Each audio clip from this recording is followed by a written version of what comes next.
Clay dịp này giờ cơ mà ở khoa giang câu y tất gai vật tờ lan lụt lệ lan ạt màu nhú chinh po thấp bà bày cơ câu tục chập làm nhu gặp rai câu tục chập làm nhu vật lệ lan màu đạc nấp nhái nhu ạt ru câu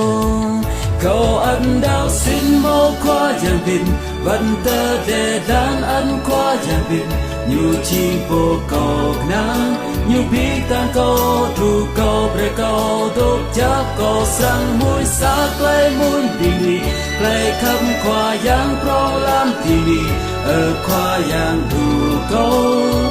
cơ pro yum y clay dịp này giờ cơ mà ở khoa giang câu y tất gai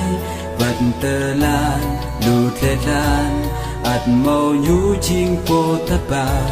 bày cơ câu tục chập làm nhu gặp rai câu tục chập làm nhu vật lệ lan màu đạc nấp nhái nhu ạt ru câu ăn đào xin mô khoa giang bin vẫn tơ để đàn ăn khoa giang bin nhu chi vô cầu nắng nhu biết tan câu thu câu bre câu tốt chắc câu sang mũi xa clay mũi đình đi clay khắp khoa giang pro làm tini ở khoa giang thu câu cơ pro yum y